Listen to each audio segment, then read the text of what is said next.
Salut tout le monde, c'est Kevin et on se retrouve pour une nouvelle vidéo, une nouvelle review comics. Alors, nouvelle, pas vraiment, c'est sur d'anciens comics qui sont sortis il y a un petit moment, mais je rattrape mon retard. C'est parti. On va parler de Wonder Woman hors-la-loi tome 1, Dawn of Superman tome 2, Dawn of Green Lantern tome 1, Batman Superman World Finest tome 4. Donc Wonder Woman hors-la-loi tome 1, c'est scénarisé par Tom King et c'est dessiné par Daniel Sampere. Je vais commencer par le scénario, c'est juste incroyable.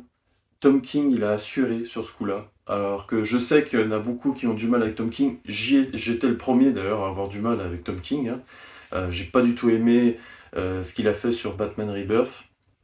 Par contre, j'ai adoré ce qu'il a fait avec Supergirl, Woman of Tomorrow, Mister Miracle, euh, voilà. Mais par contre, pour les séries, c'est vrai qu'il a un peu de mal. Par contre, là, pour Wonder Woman, j'ai trouvé qu'il avait vachement assuré.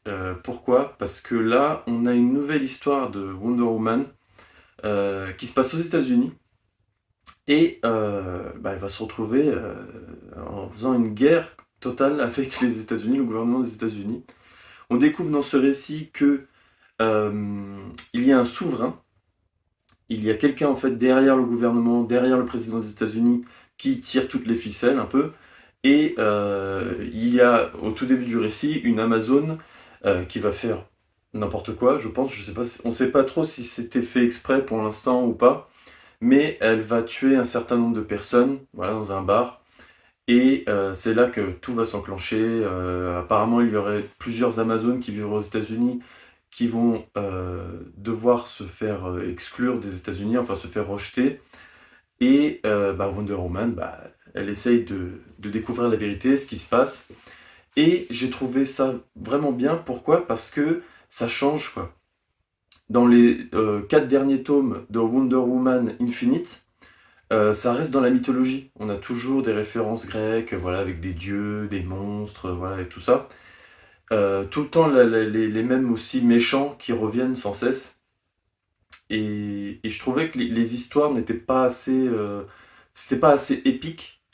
Là, il arrive à mettre quelque chose de nouveau et d'épique. Et c'est ça qui est vraiment bien. Et ça marche du tonnerre, quoi. C'est super.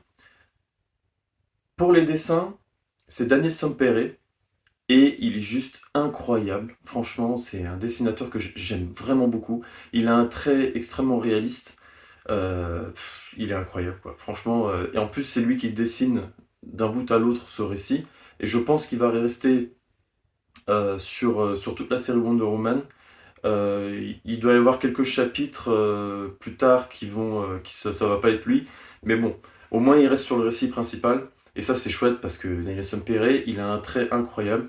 Il a réussi à mettre Wonder Woman. Pour une fois, Wonder Woman, on la voit telle qu'elle est. Elle est très grande. Elle est même plus grande que Steve Trevor. Elle est imposante. Elle est badass, quoi. À chaque fois qu'elle apparaît dans le récit, elle est magnifique, elle est belle, elle est costaud, elle est grande. Enfin, elle en impose, quoi. Dès qu'on la voit, on sait qu'elle est là. Ça, c'est top. Franchement, c'est incroyable.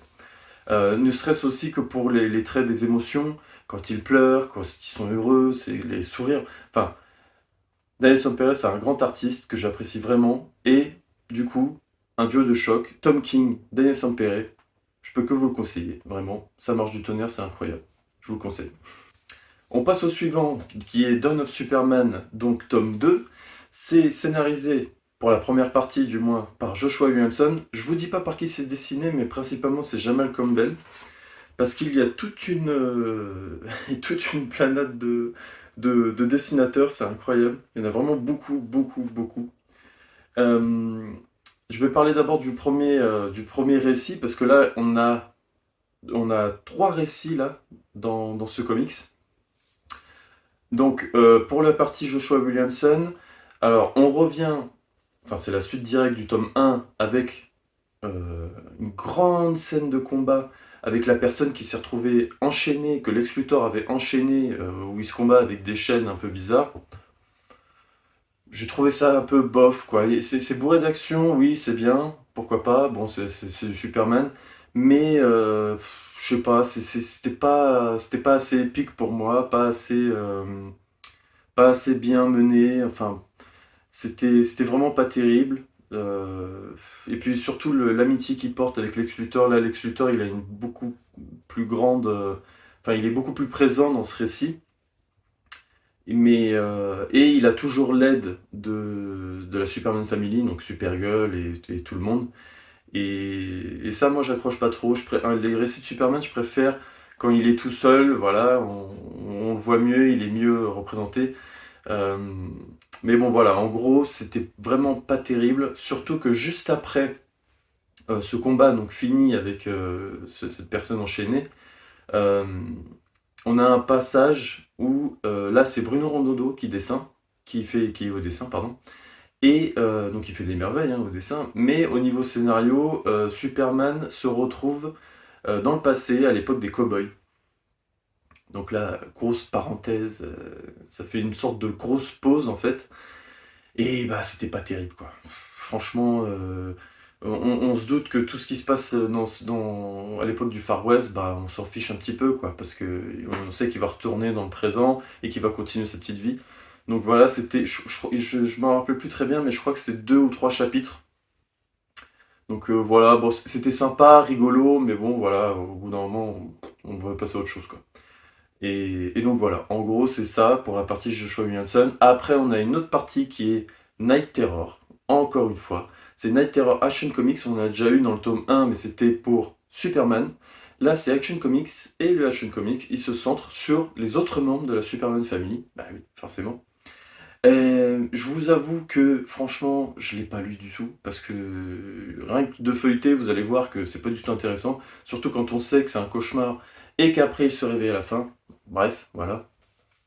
Et pour la dernière partie, on a la partie qui est scénarisée par Philip Kennedy Johnson et dessinée principalement et uniquement par Rafa Sandoval.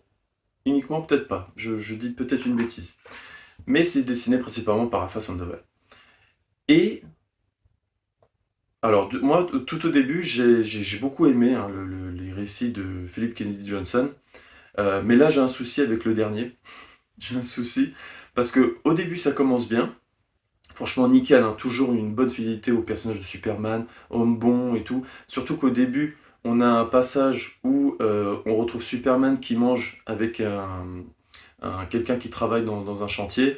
Ils se retrouvent à déjeuner ensemble, ils discutent, voilà, il est à côté de ces gens-là. Surtout que cette personne-là qui travaille dans un chantier était un ancien criminel, un ancien cambrioleur, il me semble.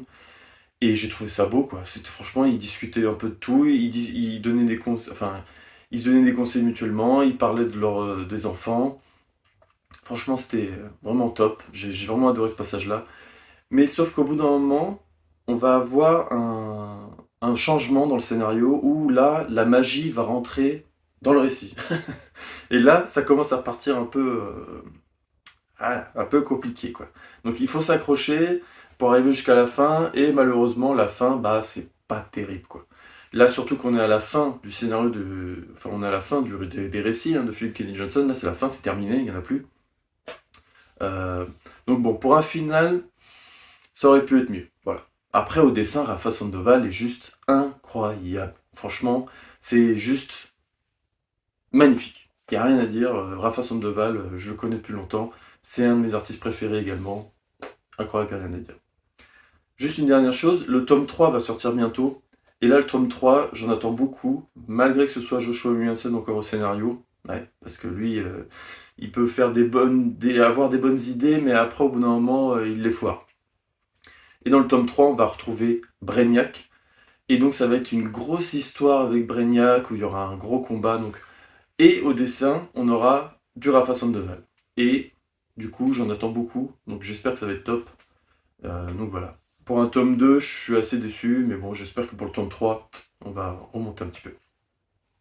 On passe au suivant, qui est Dawn of Green Lantern. C'est scénarisé par Jeremy Adams et dessiné principalement par Zermanico. Là, on retrouve Green Lantern. Alors, ce qui est un peu compliqué à expliquer, c'est que Green Lantern, c'est toute une grande saga, hein. J'avais fait une vidéo d'ailleurs sur les récits avec Jeff Jones. Il y a eu le récit avec Green Lantern Rebirth. Et voilà. Et ça faisait un moment qu'on attendait Green Lantern. Là, il revient enfin sur la série Infinite. Et j'ai trouvé ça vraiment très bon. J'ai été assez surpris d'ailleurs pour Jeremy Adams, le scénariste. J'ai lu Flash, il avait écrit Flash avec Wally West. J'ai pas du tout aimé, ça faisait trop enfant. Et du coup, j'avais peur qu'il fasse la même chose avec Green Lantern. Finalement, non, j'étais assez surpris même. Il reprend certaines choses qui se sont passées déjà un peu avant, mais il n'y a pas besoin de tout lire. Si vous n'avez pas envie de lire ce qui se passe avant, c'est pas obligé. Mais là, j'ai trouvé que le scénario était plutôt bien mené. Ça faisait super plaisir de retrouver Hal Jordan. Euh, et là, le scénariste a fait quelque chose où, quand on lit le récit, on a l'impression d'avoir manqué justement quelque chose. Mais non, je pense que ça va être dévoilé au fur et à mesure du récit. Il s'est passé quelque chose. En gros, Hal Jordan s'est fait, on va dire, virer de Green Lantern, encore une fois. Il n'arrête pas. Et des zones ont été mises en quarantaine. On ne sait pas non plus pourquoi. Il y a eu une bataille aussi qui s'est passée. On ne sait pas non plus encore pourquoi. Voilà, plein de points d'interrogation, mais c'est ce qui permet justement d'accrocher. C'est ce qui permet de continuer le récit. En plus de ça, là, on retrouve Sinestro, encore une fois. Bon, là, ça fait peut-être un peu trop, hein, Sinestro, parce que, voilà, encore lui, hein, c'est le méchant principal, c'est le Joker de Green Lantern, hein, on va dire. Euh, il y a des scènes de combat épiques. Franchement, c'est blockbuster le truc, hein. La façon dont il se bat avec Sinestro, c'est juste incroyable. En plus de ça, les dessins de Zermanico sont magnifiques aussi. Franchement, j'adore. On voit un peu plus le trait de crayon. C'est moins numérique, on va dire. C'est un peu plus voilà, trait de crayon, dessin naturel, on va dire. Et c'est juste incroyable. La colorisation aussi est magnifique. Franchement, c'est vraiment incroyable. Donc, si vous voulez débuter Green Lantern, vous pouvez à partir de ce tome-là. Il n'y a pas besoin d'avoir lu énormément, euh, ou même rien du tout, hein. Après, on verra peut-être plus tard, mais je pense que là, et ça va être expliqué, parce que sinon ce serait trop dangereux de faire plus tard, enfin des choses qui sont passées dans le passé. Donc là, je vous conseille pour les nouveaux lecteurs, si vous voulez découvrir Green Lantern, c'est le moment, c'est avec celui-ci. C'est comme avec Wonder Woman. Si vous voulez le découvrir, c'est par celui de Tom King, c'est là qu'il faut commencer. Euh, mais donc pour Green Lantern, franchement, je vous le conseille, c'est vraiment magnifique. On a également dedans 2 chapitres de Night Terrors. Je les ai lus, ceux-là. Ils sont bien, mais bon, c'est pas non plus voilà, la folie. Surtout qu'il y en a un aussi pour Sinestro, juste pour Sinestro. Euh, Bof, c'est vraiment pas terrible, quoi. Mais bon, voilà, malheureusement, c'est dedans. Vous l'achetez avec. Mais sinon, pour le récit principal, franchement, je vous le conseille. Jordan essaye de reconquérir aussi Carol parce qu'ils se sont encore séparés. Ces deux-là n'arriveront jamais. Euh, donc voilà, franchement, je vous le conseille, c'est juste magnifique. Et maintenant, pour le dernier récit, on va parler de Batman Superman World Finest, tome 4. Alors là, par contre, c'est un peu plus compliqué. Pourquoi? Parce qu'il faut avoir lu Kingdom Come. Kingdom Come que j'ai dans la version Nomad.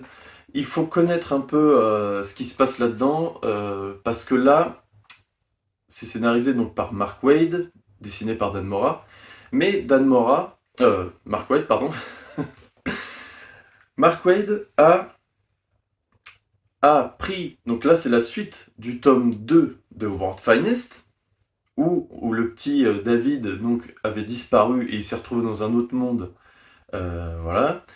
Et dans celui-ci, donc c'est la suite, directe, on va dire, à peu près, hein. Et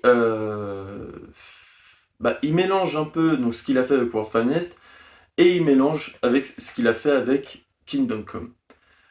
Donc là, c'est un peu plus compliqué. Il faut avoir lu Kingdom Come. Alors, je vous conseille de le lire dans la version nomade, parce que dans la version classique, la version grande, c'est 30 €, il me semble. Là, c'est 5,90 €. C'est petit, ça se lit plutôt vite. Ça fait un peu vieillot, mais c'est plutôt pas mal. Franchement, le scénario est chouette, vraiment excellent. Euh, c'est vraiment très bon. Et puis les dessins aussi d'Alex Ross sont magnifiques. Il n'y a rien à dire. Par contre, pour World Finest, World Finest, hein, c'est comme avec le tome 1, tous les tomes de World Finest maintenant. C'est très blockbuster, beaucoup d'action. Donc là, vous avez beaucoup de scènes d'action. Au niveau du scénario, on se doute qu'ils essayent de retrouver David, Batman et Superman essayent de retrouver David pour pouvoir le ramener chez lui avec eux, sauf qu'ils rencontrent pas mal de problèmes. Le Superman qu'on connaît va rencontrer le Superman du monde de Kingdom Come, ça va créer des problèmes. Donc voilà, ça va faire tout un truc. Voilà. Ce qu'il faut savoir, c'est que les événements qui se passent dans World Finest se passent avant ce qui se passe dans Kingdom Come, sauf qu'il faut avoir lu Kingdom Come d'abord pour pouvoir lire World Finest. C'est un peu compliqué. Il faut avoir lu Kingdom Come pour se familiariser avec tous les personnages, ce qui va se passer, parce que Batman, Superman savent déjà ce qui s'est passé à la fin de ce récit, et donc c'est pour ça qu'il faut lire celui-ci avant celui-là. Il a mélangé, c'est un gros bordel, mais ça reste bien fait. Contrairement au tome précédent, le tome 3, que moi j'avais pas beaucoup aimé parce que c'était un gros bordel, franchement c'était vraiment malmené. Là c'est plutôt bien fait, voilà. Et puis les dessins de Dan Mora, bah, il y a rien à dire. En ce moment on a vraiment d'excellents dessinateurs, Daniel Sampere, Zermanico, Rafa Sandoval, enfin voilà, ils sont là, ça fait super plaisir, surtout que Dan Mora, bah, tout le monde le veut, franchement c'est juste incroyable ce qu'il fait, c'est vraiment magnifique, donc voilà. Donc je vous conseille aussi, mais je vous conseille de lire bien sûr Kingdom Come avant, sinon vous allez être totalement perdu, mais ça reste bien, c'est correct, franchement c'est super, je vous conseille.